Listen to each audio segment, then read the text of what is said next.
Hello दोस्तों, कैसे आप लोग। स्वागत है आपका आपका चैनल प्रदीप स्टडी में। दोस्तों आज हम लोग यहाँ पर देखने वाले हैं डीएलएड फोर्थ सेमेस्टर का आरंभिक स्तर पर भाषा एवं गणित के पठन लेखन क्षमता का विकास।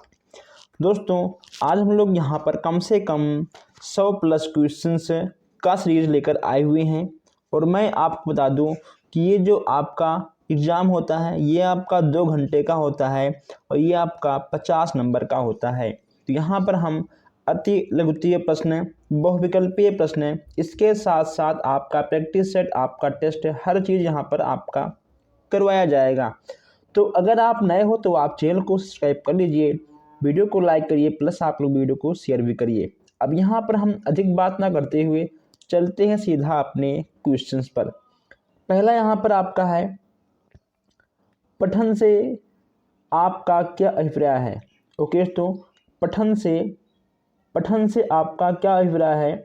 पठन का शाब्दिक अर्थ है पढ़ना, अर्थात लिखित सामग्री को पढ़ना और उसके अर्थ को ग्रहण करना। इस प्रक्रिया को पठन या वाचन कहा जाता है। अगर जहाँ कहीं भी आपको पठन दिख जाए तो वहाँ पे आपको पढ़ना प्लस अर्थ ग्रहण करना, ये दो चीज़ आपको उसमें ऐड करना होगा। अब यहाँ पर नेक्स्ट आपका है, लेखन किसे कहते हैं। जब हम अपने मन के बाहरी एवं अंदरूनी भावनाओं एवं विचारों को शुद्ध रूप प्रदान करके लिपिबद्ध करते हैं दोस्तों, यानी उसको लिखते हैं, तो इस प्रक्रिया को दोस्तों लेखन कहते हैं। ठीक है, यह आपका लेखन जाएगा, यानी अपने भावनाओं को, अपने अंदर के विचार को जब हम लोग लिखते हैं तो यह आपका प्रक्रिया लेखन कहलाएगा। आगे बढ़ते हैं। अब यहाँ पे आपका नेक्स्ट क्या है, लेखन की अशुद्धियाँ क्या हैं। लेखन की अशुद्धियाँ क्या हैं, देखिए दोस्तों, अब हम यहाँ पे आपको बता दें कि जो चीज़ यहाँ पे आपकी लिखी गई हैं, आप वो चीज़ सेम ना लिखकर आप अपने मन से भी लिख सकते हो। जैसे कि अनुस्वार, अनुनासिक, मात्राएं, वर्णों, दोस्तों इन सब का वचन, अल्पप्राण, महाप्राण, ओके दोस्तों, इन सब रेफ, उसके बाद रकार संबंधी दोस्तों यानी जितनी दोस्त आपके दिमाग में ऐड हैं आप उन सब चीज़ों को यहाँ पर ऐड कर सकते हो। ये सब आपके लेखन की अशुद्धियों के अंतर्गत आ जाएंगे। ओके दोस्तों, या कोई आवश्यक नहीं है कि लिखी लिखाई चीज़ आप लिख कर आएँ, ऐसा कोई आवश्यक नहीं है, आप अपने मन से भी लिख सकते हो। अब यहाँ पर नेक्स्ट आपका है, आरंभिक पठन कौशल के उद्देश्यों की प्राप्ति के हेतु क्या आवश्यक है। शिक्षण और बालक के बीच आत्मीय संबंध। ओके दोस्तों, शिक्षक और बालक के बीच आत्मीय संबंध होगा तभी पढ़ने और पढ़ाने में, सीखने और सिखाने में अच्छा रहेगा। नेक्स्ट यहाँ पे आपका है, पठन कौशल के बाधक तत्व कौन से हैं। अति शीघ्रता के साथ पढ़ना, अटक अटक कर बोलना, व्याकरण तत्वों के ज्ञान का अभाव, एकाग्रता का अभाव पठन कौशल में बाधा पहुंचाते हैं। आपको इन सब चीज़ों को अच्छे से ध्यान से देखते हुए आगे बढ़ना है। नेक्स्ट यहाँ पे आपका है, लेखन कौशल को प्रभावित करने वाले तत्व या दोष कौन से हैं। अब यहाँ पे आपको तत्व और दोष, दोस्तों हमने आपको भी आगे बताया है, आपके विराम चिन्ह, अनुस्वार, ओके दोस्तों, अनुनासिक, अनुस्वार, आपके अक्षरों का ज्ञान न होना, शब्दों के बीच का अभाव, दोस्तों यानी जितनी आपकी गलतियां होती हैं आप उन सब गलतियों को ऐड कर सकते हो। वाक्य कितने प्रकार के होते हैं, आपके वाक्य दोस्तों 8 प्रकार के होते हैं। कितने प्रकार के होते हैं, वाक्य आपके 8 प्रकार के होते हैं। आप इन सब वाक्यों को अच्छे से नोट कर लीजिएगा क्योंकि ये सब आपके बहुत ही मोस्ट इम्पॉर्टेंट हो जाते हैं। अब यहाँ पे आपका है, वर्ण किसे कहते हैं। जिनको खंड खंड ना किया जाए, जिनको अलग अलग ना किया जाए, वह दोस्तों आपका वर्ण हो जाएगा। जो आपका शब्द होता है, ठीक है, जो आपका शब्द होता है, हम शब्दों को अलग कर सकते हैं लेकिन दोस्तों वर्णों को हम अलग नहीं कर सकते हैं। ठीक है, यहाँ पे आपको दिया गया है, वर्ण किसे कहते हैं, यहाँ पर आपका शब्द किसे कहते हैं यह भी आपका आ सकता है। वर्णों के मेल से भी आपका शब्द बनता है। शब्दों को अलग कर सकते हैं लेकिन वर्णों को अलग हम लोग नहीं कर सकते हैं। ये सब चीज़ें आपको अपने मन से दिमाग में फिट करके तब एग्ज़ाम में जाना है, क्योंकि दोस्तों क्वेश्चंस आपसे घुमा के भी पूछ लिया जाएगा। वाक्य के खंड कीजिए, वाक्य के खंड कीजिए। वाक्यों को दो भागों में बांटा गया है, उद्देश्य और विधेय में खंडित किया जाता है। दोस्तों आपका उद्देश्य और विधेय, बस केवल आपको ही दो चीज़ याद रखना है कि वाक्य के दो भाग हैं, कौन कौन, उद्देश्य और विधेय, बस केवल आपकी ही दो चीज़ हैं। अब यहाँ पे पूछा गया है कि आपका विधेय किसे कहते हैं। उद्देश्य के विषय में बताने वाले सभी पद विधेय कहलाते हैं, अर्थात उद्देश्य के विषय में जो कुछ बताया जाता है वह विधेय कहलाता है। जैसे आपका हो गया, जीवन के मित्र ने मुझे एक सुंदर पेन दिया। ठीक है, ऊपर के वाक्य में जीवन के मित्र ने उद्देश्य है, ठीक है, या तो आपका उद्देश्य है मुझे एक सुंदर पेन दिया, या हो गया आपका विधेय। ये दोस्तों क्वेश्चन आपका 18 में आया था। ठीक है दोस्तों, ये देखिए आपका आया था 18 में, इस बार भी आपका आने का चांस बन जाएगा। नेक्स्ट यहाँ पे आपका है आज्ञावाचक वाक्य को समझाइए। अब यहाँ पे आपको आज्ञावाचक वाक्य को समझाना है। जो वाक्य आज्ञा अथवा अनुमति का बोध कराते हैं उन्हें आज्ञावाचक कहते हैं। दोस्तों आदेश, ठीक है, आज्ञा देना यानी आदेश देना।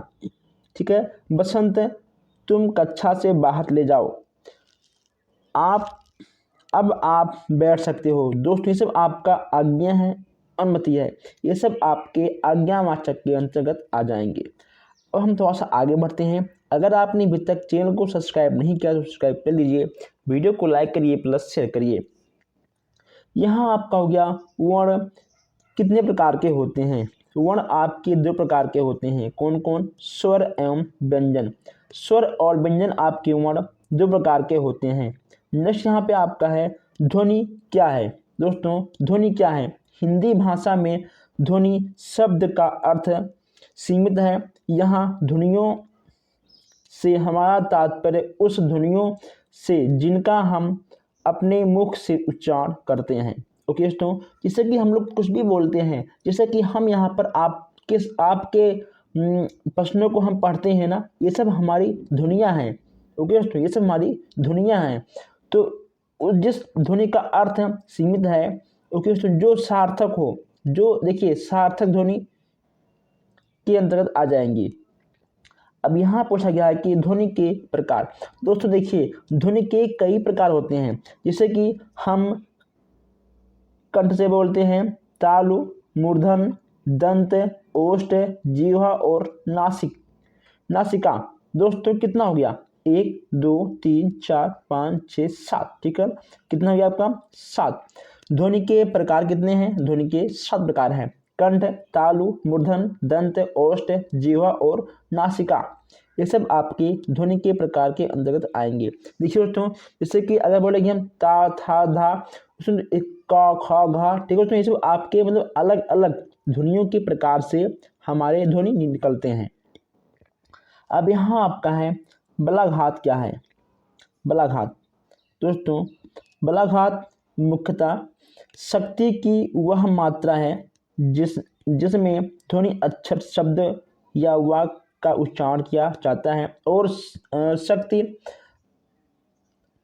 अधिक के कारण ही अपेक्षातया अधिक बलाघात युक्त ध्वनि अक्षर या शब्द आदि आसपास ही अन्य ध्वनियों आदि से अधिक मुखर एवं शक्तिशाली होते हैं। देखिए दोस्तों, अब यहाँ पे आपका ये जो चीज़, यहाँ पे आपका ये बलाघात और स्वराघात, ये चीज़ें आपके जरूर आएंगी। ओके दोस्तों, आपका ये बलाघात, ये स्वराघात, इन दोनों में से आपका एक जरूर ही आएगा। ओके दोस्तों, ये आपको नोट कर लेना है क्योंकि यहाँ से आपके क्वेश्चन से बन जाते हैं। नेक्स्ट यहाँ पे आपका है कि हस्त स्वर किसे कहते हैं। हिंदी भाषा में उच्चारण को शुद्ध रूप प्रदान करने में स्वरों का विशेष स्थान होता है। उच्चारण में एक मात्रा का समय जहाँ होता है उसे हस्त स्वर कहते हैं। दोस्तों बस केवल आपको एक चीज़ याद रखना है कि उच्चारण में एक मात्रा का समय होता है वहाँ उसे कहते हैं हस्त स्वर। आ ई उ ये आपके हस्त स्वर के अंतर्गत आएंगे। अब यहाँ पे आपको नेक्स्ट है अनुनासिक। दोस्तों अनुनासिक जहाँ पे आपको दिख जाए ये चांद बिंदी दोस्तों, ये आपका बिंदी दोस्तों, ये सब आपके अनुनासिक के अंतर्गत आएंगे। नासिका देखिए अनुनासिक दोस्तों अंगा कहीं में हाँ जो आपके नाक से शब्द निकलते हैं, जो आपके नाक से वर्ण निकलते हैं वे आपके अनुनासिक के अंतर्गत आएंगे। जो शब्द आपके नाक के द्वारा नाक से सांस लेकर निकले वह आपका अनुनासिक के अंतर्गत आ जाएगा। ठीक है, चलिए अब यहाँ आपका नेक्स्ट है, नेक्स्ट यहाँ पे आपका है प्रयत्न से आशय समझाइए। अब यहाँ आपको बताना है कि प्रयत्न से क्या आशय है। देखिए दोस्तों ध्वनियों के उच्चारण से होने वाले यत्न को प्रयत्न कहा जाता है। टा वर्ग में आने वाले वर्णों का नाम टा, ठा, डा, ढा, अड़ा ये टा वर्ग में आते हैं। बहुत सिंपल था दोस्तों, ऐसे ही आपके एग्जाम में आसान आसान क्वेश्चंस आते हैं। अब हम थोड़ा सा आगे बढ़ते हैं।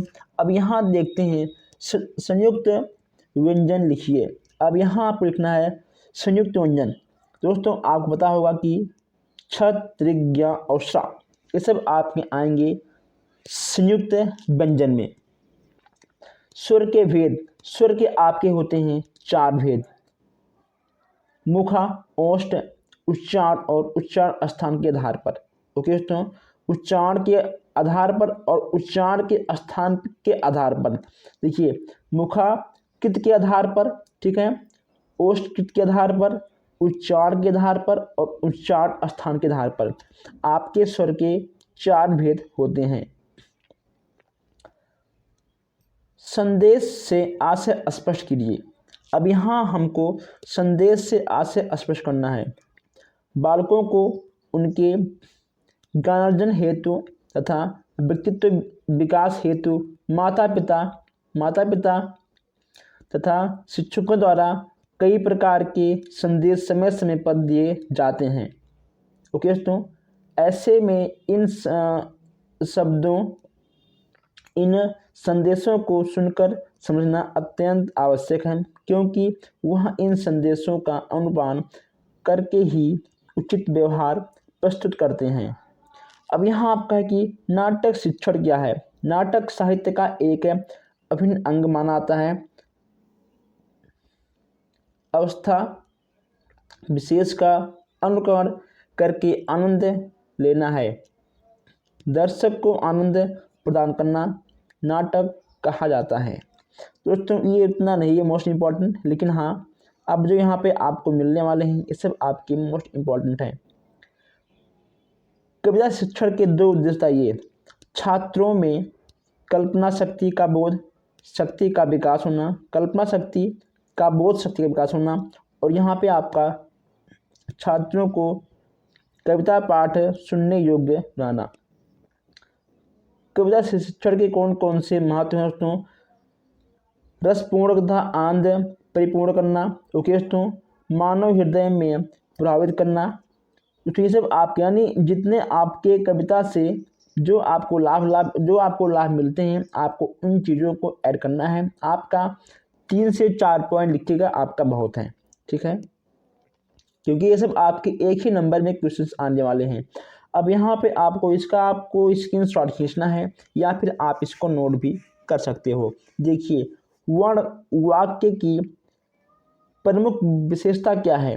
वाक्य के अंदर भावों को अभिव्यक्ति करने की क्षमता निहित होती है, ठीक है। चलिए नेक्स्ट आपका है हिंदी में संयुक्त व्यंजन कितने हैं दोस्तों। ठीक है 4 हैं, ठीक 4 आपके हैं। च वर्ग की ध्वनियाँ कितनी हैं। चा, छा, जा, झा, ज्ञा। पा वर्ग की ध्वनियाँ कितनी हैं। पा फा बा भा मा। अतः दोस्तों नेक्स्ट आपका है कि अंतस्थ व्यंजन कौन कौन से हैं? या, रा, ला, वा। शब्द किसे कहते हैं? अक्षरों तथा वर्णों के परस्पर मेल को शब्द कहते हैं। अक्षरों तथा वर्णों के परस्पर मेल को शब्द कहते हैं। ओके दोस्तों, चलिए अब यहाँ हम थोड़ा और आगे बढ़ते हैं। अब यहाँ देखते हैं हलंत। हलंत से क्या अभिप्राय है? स्पष्ट करिए। हिंदी लेखन में हलंत चिन्ह का महत्व अधिक है। यहाँ हलंत से आशय हिंदी लेखन में जब किसी व्यंजन को स्वर रहित प्रदर्शित करना होता है तो हलंत का प्रयोग किया जाता है तथा का को का, ला को ला। देखिए दोस्तों, अब यहाँ पे आपका या का, ठीक है, इसमें आपका आ मौजूद है। अब जैसे ही आपने यहाँ पे लगा दिया हलंत, आपका हो गया का, ठीक है, आपका हो गया का। तो ये का और ये का ऐसे होता है। नेक्स्ट आपका है मूर्धन्य वर्ण कौन कौन से हैं? ज्ञा, टा, ठा, डा, ढा, ड़ा, रा, शा। नेक्स्ट आपका है संस्कृत भाषा की लिपि कौन सी है? दोस्तों यह होगा आपका नागरी लिपि।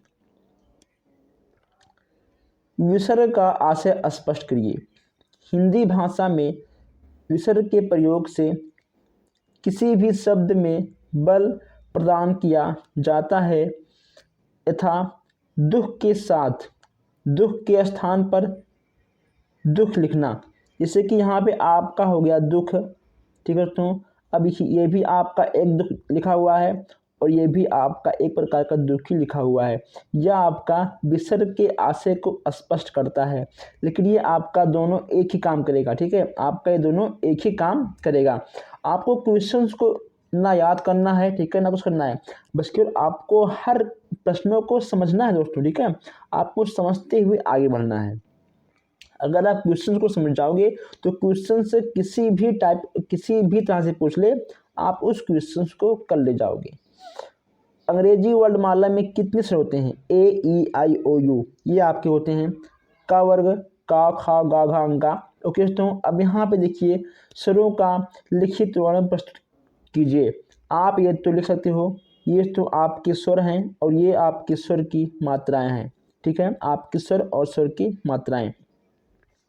ध्वनि को लिपिबद्ध करने का अभ्यास कराने हेतु आवश्यक क्रियाओं का वर्णन कीजिए। ओके दोस्तों, अब ध्वनि के लिपिबद्ध करने का अभ्यास आपको बच्चों को कराना है, तो आप क्या क्या चीज़ें उसमें ऐड करोगे? चित्र, दर्शन व शब्द पठन का ज्ञान होने पर भी अभ्यास करना चाहिए। ओके दोस्तों, अगर बच्चों को चित्र, दर्शन, शब्द का ज्ञान है तभी उसे ध्वनि का अभ्यास करना चाहिए, ठीक है। और नेक्स्ट यहाँ पे आपका है कि बालक जब शब्द चित्र को पहचान कर तथा वर्णों की ध्वनियों में अंतर को समझ जाता है तभी अभ्यास करना चाहिए। ओके दोस्तों, तो ये चीज़ें आपके बहुत ही काम आने वाली हैं। देखिए यहाँ पे आपका एक और है जो आपके मोस्ट मुश्किल आपका हुई है, यहाँ पर आपको बताएंगे, समझाएंगे। लिपियों में अंतर करने का ज्ञान होने पर ही अभ्यास कराएं। ओके दोस्तों, अगर मान लो बच्चों को लिपि, चित्र, ठीक है, पहचान, वर्णों का पहचान ना हो, समझ ना हो, तो दोस्तों बच्चों को ध्वनि लिपि अभ्यास कराना बेकार है, ठीक है। पहले उसको पहचान कराओ तभी उसे अभ्यास कराने का कुछ फायदा मिलेगा।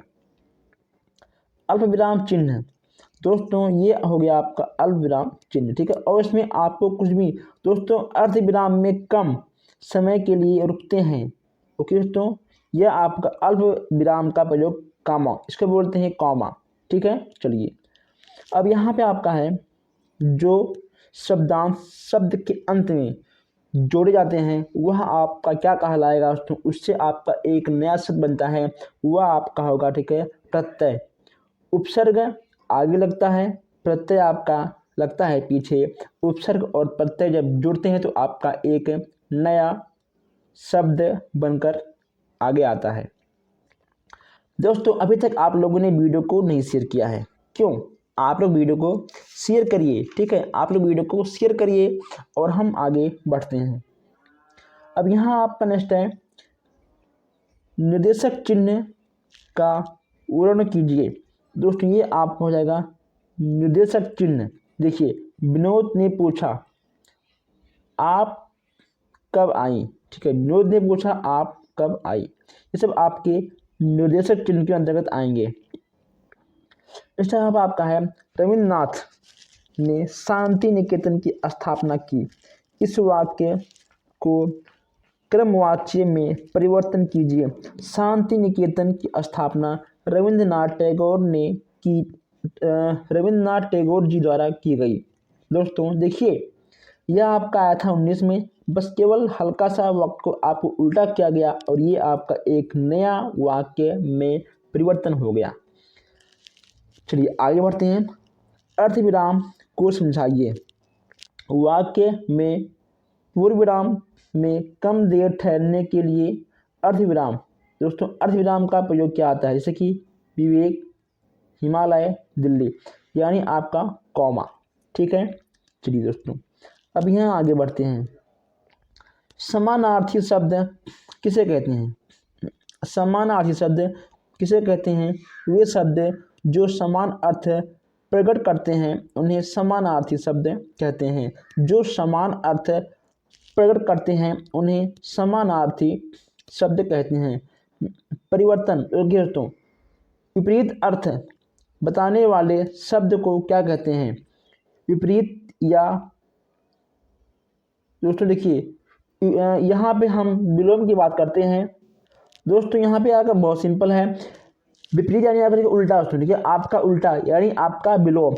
अब देखिए यहाँ पे आपके बस केवल 1 से 2 क्वेश्चन से विलोम के आते हैं। आपके दोस्तों 1 से 2 क्वेश्चन आपके विलोम के आएंगे। उसके बाद यहाँ पे आपका समानार्थी भी आ जाएगा, ठीक है। उद्यान का होगा बाग, बगीचा, उपवन, बंदर का वानर, कपि और मरकट, ठीक है। ये सब आपके हो जाएंगे विलोम। तो ये हो गया आपका, ठीक है, विलोम। ये हो गया आपका समानार्थी शब्द। चलिए सुलेख के लाभ। दोस्तों सुलेख मतलब क्या? देखकर लिखना, ठीक है। नकल जिसको हम लोग कहते हैं नकल, आपने नकल का भी नाम सुना होगा। आप सुलेख, नकल, ये सब आपके एक ही जात के हैं। विराम चिन्ह आदि लगा। दोस्तों देखिए अब यहाँ पे आपको विराम चिन्ह का भी ज्ञान होगा। लेखन सामग्री में विभाजन करना सीख जाते हैं दोस्तों, यानी आपको सुलेख नकल से आपको जो जो लाभ मिलता है आप 4 से 5 पॉइंट में अपने मन से भी लिख सकते हो, ठीक है। चलिए हम यहाँ पर हर क्वेश्चन को आपको समझाते हुए आगे बढ़ेंगे कि आपको लिखना कैसे है, आपको तो करना कैसे है, ताकि आप अच्छे से हर चीज़ को समझ जाइए। अब यहाँ आपका है शुद्ध, सुडौल एवं आकर्षण लेखन के अभ्यास हेतु किसी एक विधि का वर्णन कीजिए। अब देखिए दोस्तों, शुद्ध, सुडौल, आकर्षण लेखन अभ्यास के बारे में आपको जो कुछ भी पता है आप लिख दीजिए। ओके दोस्तों, का के लिए कलम, गा के लिए गमला, घा के लिए घड़ा। ओके दोस्तों, यानी आपके दिमाग में जो जो चीज़ भरा हुआ है शुद्ध लिखने के लिए, सुडौल, आकर्षण, दोस्तों आप उन हर चीज़ों को इसमें ऐड कर सकते हो, ठीक है दोस्तों। ना ये आपसे याद होगा और ना इसको आपको याद करना है, बस केवल आपको क्वेश्चन को समझते हुए लिखते हुए आगे बढ़ते रहिए। ओके दोस्तों, चलिए अब यहाँ पर हम थोड़ा सा और देखते हैं। ओके दोस्तों, तो अब हम लोग यहाँ पर सम, विषम, परमेय, ओके दोस्तों, सभाज्य संख्याएं, हम सब ये चीज़ें नेक्स्ट क्लास में पढ़ने वाले हैं। ओके दोस्तों, क्योंकि क्लास काफ़ी लंबा हो जाएगा तो अच्छी बात नहीं है, ठीक है। आप लोग कम पढ़िए, जितना पढ़िए आप लोग उतना आपके समझ में आना चाहिए। तो दोस्तों हम सब अभी और इसका 1-2 क्लास इसका और आएगा, तो अगर आप नए हो तो आप चैनल को सब्सक्राइब कर लीजिए ताकि कोई भी क्लास आपसे मिस ना हो। ओके दोस्तों, तो आप लोग चैनल को सब्सक्राइब करिए, वीडियो को लाइक करिए। अगर आपका कोई भी डाउट हो, अगर आपका कोई भी सवाल हो, आप हमसे पूछ सकते हो। हम मिलते हैं फिर नेक्स्ट क्लास में। धन्यवाद।